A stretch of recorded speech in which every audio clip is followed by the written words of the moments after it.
Yo, what's really going on in the rap game right now? 'Cause baby, it looks like Kendrick Lamar just hit that nuclear button and the whole industry is feeling the aftershock. We talking chart crashing, phone call Declan, IG story, Delaton level messy?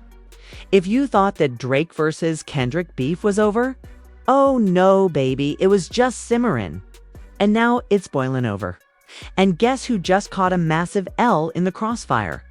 That's right, Drake. Now listen, sources close to Ovu say Drizzy lost millions after Kendrick made one chess move that caught everybody off guard. We took on tour cancellations, brand deals, falling through. Even his closest homies ain't picking up the phone. And in the middle of this storm, guess who popped back up out of nowhere with his mic turned all the way up? Joe Budden. Yup, Mr. Pump It Up himself decided to restart that long-dead feud with Drake. And baby, the timing is too perfect to be a coincidence. Fans are shocked. Emotions ran high on live streams. Reddit threads blew up, and the group chats in flames. People are talking sides. Is Kendrick pulling strings behind the scenes? Is this part of some underground alliance between former Drake enemies? Or did Joe Budden just hijack the beef for clout and a comeback? Phew! Y'all ain't ready for the tea we're about to pour in this one. From sneaky studio footage to leaked text messages to emotional breakdowns caught on livestream. We got receipts, so don't go nowhere, because what went down between Kendrick, Drake, and Joe Budden might just change the rap game forever. Let's get into it. It all started with a cryptic verse that nobody was expecting. Kendrick Lamar, known for staying quiet until it's time to strike, dropped a surprise freestyle during an invite-only live taping in downtown Los Angeles. It wasn't on streaming platforms, it wasn't teased on social media, it was leaked. A grainy recording posted by a mysterious Twitter account with 0 followers instantly started going viral. In the freestyle, Kendrick didn't name names, but the shots were undeniable. He said, "Too many kings got crowns they ain't earned. Diamonds on fake loyalty and thrones built on soft words." Now, the internet did what the internet does best. Fans immediately connected the dots, Drake. Because just days before, Drake had posted a caption on Instagram calling himself the most consistent king in the game. The timing was just too suspicious. And Kendrick, he don't do coincidences. But here's where things got real messy. 2 hours after the leak, Drake went live on Instagram. He didn't address the freestyle directly, but he had that look in his eye, the same one he had when he responded to Meek Mill back in 2015. He laughed, said it's always the quiet ones, and then played a never-before-heard snippet that sounded like a diss track. He ended the live abruptly after fans flooded the comments asking if it was aimed at Kendrick. The drama had officially kicked off. What fans didn't know was that this wasn't just music. It was business. Major business.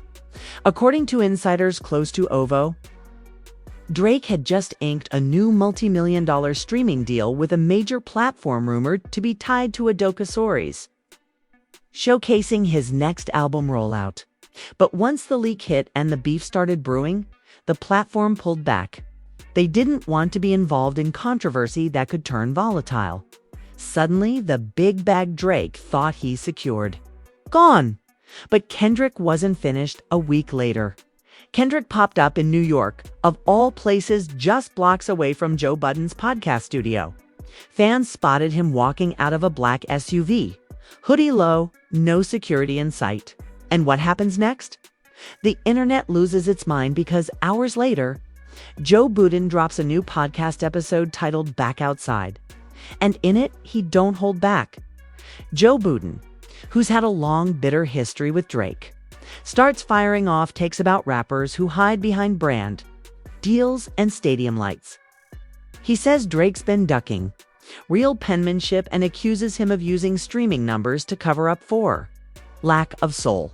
He even mentions losing deals over a little heat, which made fans believe Joe had inside info about the streaming situation, and that's when the theories started flying. People began wondering, was Kendrick linking up with Joe Budden to form some kind of underground alliance? Some fans pointed out that both of them have been targets of Drake in the past. Others believed Joe was just riding the wave to stay relevant. But a few insiders said something different. They claimed Joe and Kendrick had actually been talking for months. Not just about music, but about the state of the culture. See, here's where the story gets even wilder. Apparently, there was a secret meeting on a closed door. No cameras. No phones type of meeting hosted by a powerful figure in the industry. And Kendrick, Joe, and a few other high-level rappers were invited. The purpose? To restore the integrity of rap. Now it sounds dramatic, but in a genre where streams, algorithms, and influencer cosigns have started to take over real lyricism, this meeting was like a call to arms. And Drake. He wasn't invited when word of this meeting leaked. Allegedly through a production assistant who overheard a phone call. Drake's team went on full lockdown. There were no posts from the OVO camp. Even his closest circles started going quiet. One of his regular producers suddenly stopped showing up to events. Fans began noticing that even 40, Drake's longtime collaborator, unfollowed a few key industry figures. Then came the twist nobody saw coming. A previously unreleased video clip from a party surfaced showing Kendrick and J. Cole laughing, drinks in hand, and then sharing a quick, serious moment, leaning in and nodding. And right as the clip ends, J. Cole says, "You sure about that move?" Kendrick responds, "Yeah, it's time." Now, we don't know what move they were talking about, but fans started speculating that J. Cole might have known about the freestyle drop ahead of time. And more importantly, maybe he was next to get involved. Suddenly, everyone was choosing sides. Hip-hop blogs lit up with polls, comment sections turned into battlegrounds. Team Kendrick and Team Drake hashtags were trending for days. Some fans were even digging up old interviews and finding small, cluesy moments where Kendrick looked uncomfortable when Drake was mentioned, or where Joe Budden hinted at unfinished business. And through all of this, Drake went silent. No tweets, no lives, no posts. And for someone who usually thrives in the middle of attention, that silence was loud, but the people closest to him were starting to break down. An OVO affiliate accidentally went live on his burner. Count, clearly unaware, was heard ranting about fake friends and backstabbers. The video was deleted within minutes, but the clip was already screen recorded and circulating. He even mentioned losing the bag over one dude who think he's the messiah of rap. Fans took that as a direct shot at Kendrick. And just when it felt like the story couldn't twist any further, boom, Joe Budden goes live again. This time, he brings out a special guest. Someone nobody expected, Lupe Fiasco. And Lupe, who's been mostly quiet for the past couple years, starts talking about the rap gods who forgot their roots. He said there's a difference between entertainers and MCs. And then he said, there's a reason Drake never stepped into a battle unless he had the upper hand. When it's even ground, he vanishes. This live sent shockwaves. Not just because of the shots, but because Lupe was now in the mix. And if Kendrick, Joe, and Lupe were aligning, this wasn't just a beef. It was turning into a movement. It was turning into a movement. Drake's silence became more and more deafening, and the pressure started mounting. The streets of social media were buzzing. Fans were digging deep, making timelines, connecting dots, rewatching interviews from years ago. And in the middle of it all, Kendrick posted one photo to his Instagram story, black background, white text, all lowercase. It simply said November. No caption. No follow-up. As soon as Kendrick posted that one-word story, November, the internet went into full-blown panic mode. Every blog, every Reddit thread, every YouTube channel started dissecting what it meant. Was it a release date? Was he dropping an album? A diss? A documentary? Or something bigger? And then, someone noticed something chilling. November 17th. That date wasn't just random. It was the same day Drake's stadium show in Toronto was scheduled. The final night of his tour, the homecoming. The big celebration Drake had been planning for months. Coincidence? Not a chance. Fans started calling it Kendrick's takeover day, and Drake, still silent, but his silence was about to crack. On October 28th, a private video from inside OVO headquarters leaked online. It showed a visibly frustrated Drake pacing around his studio surrounded by his team. He's heard saying, "I gave this game everything. They still treat me like I'm a guest." Then he throws something, maybe a phone, maybe a bottle, and storms out. The clip wasn't supposed to get out. It was clearly recorded without permission. But once it hit Twitter, it exploded. Drake's fans were divided. Some were calling for him to drop a diss and shut the whole thing down. Others said he was being pushed too far. But one thing was clear: the pressure was getting to him. And just days later, the impact would hit his pockets hard. Sources confirmed that his Toronto Stadium show, the big one, was officially postponed. Not canceled, but indefinitely rescheduled due to unforeseen technical and security concerns. But fans weren't buying that excuse. Insiders say the platform funding the tour was pulling out. Nervous about potential protests and public backlash after Kendrick's November stunt. That one word from Kendrick. It cost Drake millions, and Kendrick knew it. That's when Budden jumped back in. This time on his podcast, he brought on a very unexpected guest top dog. The elusive label head of Teed and the man who helped shape Kendrick's career. Now, Top Dog doesn't do interviews often, but when he speaks, the whole industry listens. And he dropped a bomb. He said, "This ain't personal, it's balance. The industry tilted too far in one direction. We just leveling it back out." And that quote went viral because it confirmed what fans were already suspecting: this wasn't just about bars anymore. This was a power shift. The old guard, the lyrical giants, the cultural architects, they were making a move. And Drake, whether he liked it or not, was being painted as the symbol of what went wrong. Now, remember that secret meeting we talked about earlier? The one with Kendrick, Joe, and some other rap veterans. Turns out Lupe wasn't the only surprise name on that list. Word got out that Black Thought, Mos Def, and even Andre 3000 were aware of what was being planned. Some insiders even claimed they had been approached for interviews for a secret documentary project aimed at exposing the real cost of fame, streaming wars, and rap's lost soul. And guess who was rumored to be producing it? None other than Kendrick himself. The moment this info dropped, the rap world split in two. The younger generation started defending Drake fiercely, saying this was just a bunch of washed-up legends trying to make themselves relevant again.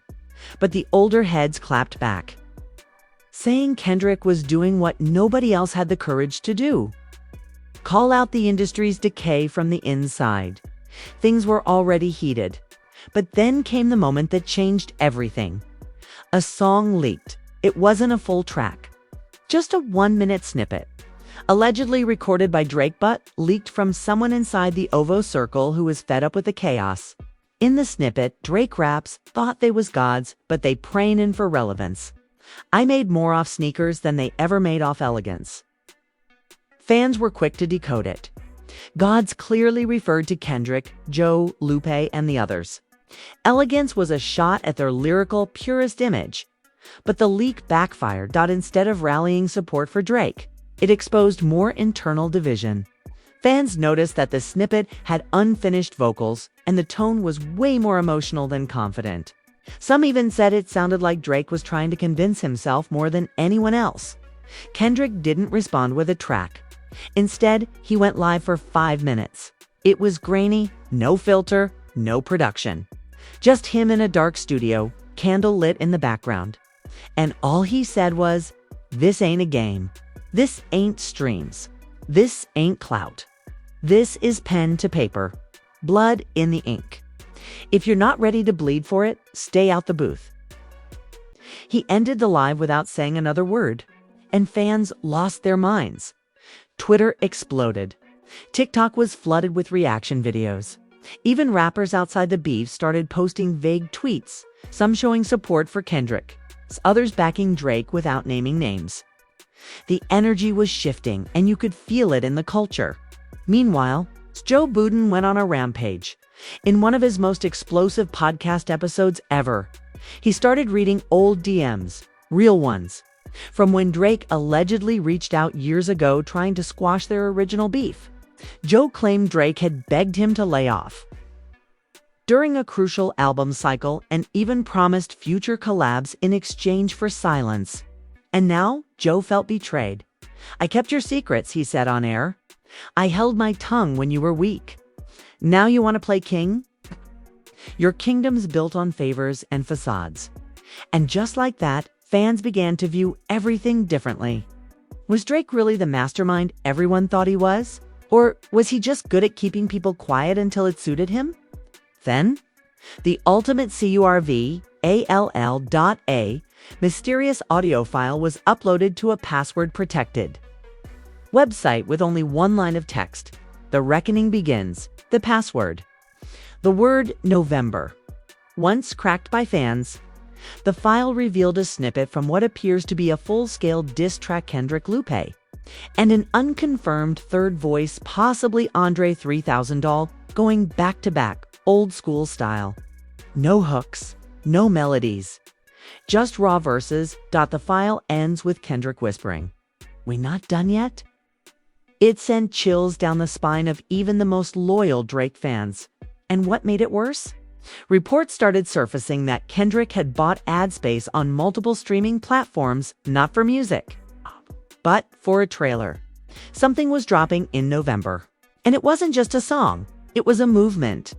Some fans believed it might be a visual project, a documentary, or even a visual album featuring multiple artists calling out the commercialized side of rap. Drake, seeing the walls closing in, finally broke his silence. He posted a black and white photo of himself, sitting alone on a private jet with the caption, "They'll miss me when I'm gone." No promo. No explanation. No HASHTAGS. After Drake posted that haunting caption, "They'll miss me when I'm gone," speculation hit a whole new level. Some fans thought he was announcing retirement. Others feared something darker. Tabloids started reporting that Drake had canceled all public appearances for the next month. Paparazzi tried to catch him at his usual spots in Toronto, but he was a ghost. No one had seen him, not even his inner circle. And then, one of the wildest things happened. A random fan posted a blurry photo from an airport in Iceland. In it, a man in a hoodie and sweatpants, head down, looked eerily like Drake. The fan claimed she overheard the man saying, "I'm done with the noise, man. I need peace." It wasn't confirmed if it was really him, but the internet ran with it. Hashtag Drake and Exels started trending. But back in the States, things were heating up fast. November 1st, hit Kendrick Lamar released a teaser trailer on all platforms. Black and white, 30 seconds, no music. Just powerful imagery. Grainy shots of concert stages, flashing headlines about streaming numbers, rappers counting money, flashy chains. Then it cuts to Kendrick standing in a desert, looking directly into the camera. He says, "The culture forgot its roots. I didn't." End scene. Title appears, "The Fall of the House of Hype." November 17th, and just like that, the industry started to panic. Record labels started calling emergency meetings. Artist managers were texting each other trying to figure out what was coming. What was Kendrick planning? And more importantly, who was involved? The teaser had no logos, no labels, no features mentioned. Just the name, the date, and the energy of a storm about to hit. Drake's streaming numbers took a visible dip. Not because fans turned on him, but because they were waiting for his response. But he wasn't giving them one dot. And in the middle of the chaos, "My silence was grace. Now I'm channeling rage. They streamed a billion lies. I just write on the page. Told the owl he was fly till his wings got burned. Now the fire's in the booth and the crown's unearned." It was direct, sharp, cold. And though Drake still hadn't said anything publicly, behind the scenes, his team was scrambling. A trusted OVO engineer allegedly told a friend that 3D's tracks had already been recorded. But Drake wasn't happy with any of them. He didn't want to sound bitter. He didn't want to look like he was playing defense. He was aiming for perfection. But time was running out. Meanwhile, Kendrick had gone completely dark again. No stories, no posts, no public sightings, but something unexpected broke the silence. On November 6th, Shaw, who's closely associated with both Kendrick and Teed, posted a photo of a group dinner. Around the table, Rhapsody J, Cole, Lupe, and what looked like Isaiah Rashad in the background. Shaw didn't tag anyone. No caption. But the implication was loud. Something was brewing, and it wasn't just Barzit. Was community, and now fans were asking, was J. Cole really involved? Or just showing support? Cole had stayed quiet this entire time, but the pressure to pick a side was building. Kendrick was his peer. Drake was once his close friend. And the internet wasn't going to let him stay neutral for much longer.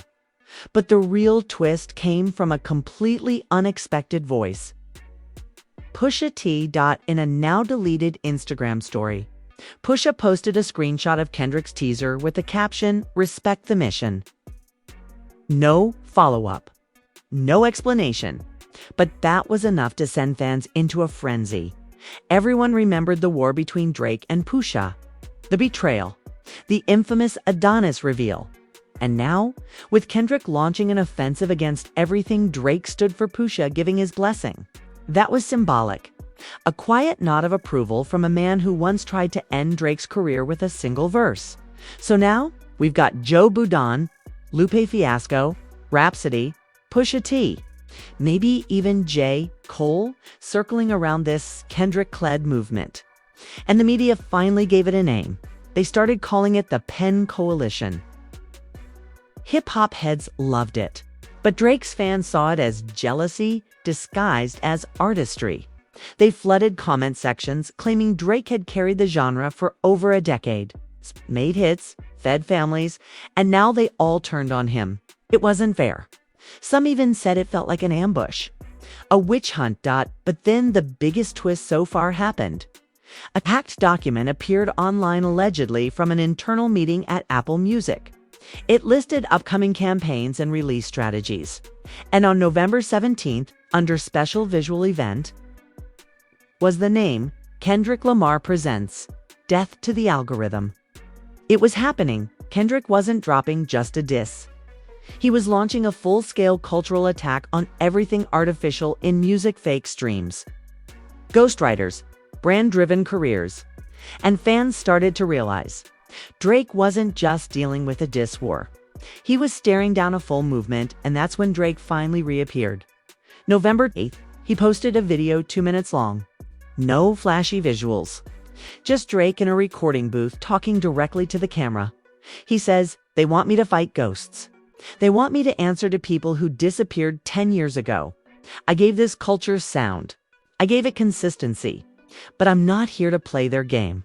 November 17th. I'll see y'all then. Mic drop. The caption, "Toronto forever." And just like that, it was war. To forces building momentum, heading straight for a collision. One side preaching authenticity, legacy bars. The other dominance, hits, innovation. The culture had never seen a standoff like this before. November 17th arrived like Judgment Day in hip-hop. At midnight. Fans across the world stayed glued to their screens. Timelines were frozen. Group chats were quiet. Everyone was waiting for Kendrick to press the red button. All eyes were on streaming platforms, YouTube, Instagram, everywhere. And then, at exactly 12:01 a.m., the video dropped, "Death to the Algorithm." No intro, no warning, no label logo. It opened with a shot of Kendrick walking through a burning hallway, faces of industry execs glitching across the walls. He starts rapping immediately, no hook, no build-up. Just venom. And not just at Drake. No, this was bigger. He was going at everything. He rapped about fake playlists, corporate-controlled charts, viral rappers with no bars. And even through subliminals at the Grammys and streaming platforms. He didn't just diss, he exposed. At one point, he pulled up fake Spotify accounts on screen, naming bots and calling out entire teams behind artificially inflated numbers. And then came the moment everybody was waiting for. He turned directly to the camera and said, "You gave us the owl, but all we saw was silence when the wolves pulled up." Shots. Direct shots at Drake. And it didn't stop there. The video cut to different rappers spitting one by one, Loop Fiasco, Rhapsody, Black Thought, even a surprise verse from Andre 3000. Filmed in a smoky jazz bar, spitting spoken word like it was 1997 again. The transitions were seamless. The visuals, cinematic. It wasn't just a video. It was an event. A statement. Then came the twist nobody saw coming in the final scene. The camera zooms out to show the set where all these scenes were filmed. And sitting in the director's chair, Joe Budden, smirking with a notepad that reads, Season 1.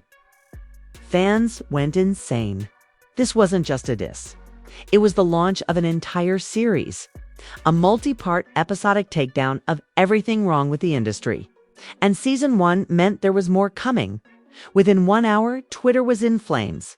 YouTube reactors couldn't upload fast enough. Streaming platform. Was Kendrick truly the underdog? Or was he just playing the role better? And Drake. Was he the victim of coordinated takedown, or finally being held accountable for dominating without depth? And then came the last twist. Joe Budden went live again. This time, he wasn't cocky. He looked reflective. "I wanted the truth to come out," he said. "I didn't know it would cause this much chaos. Families torn, friendships broken, people scared to speak." He admitted that Season 1 was just the start. But now he wasn't sure if they should continue. Maybe the game needs healing, not more war. And just like that, the energy shifted.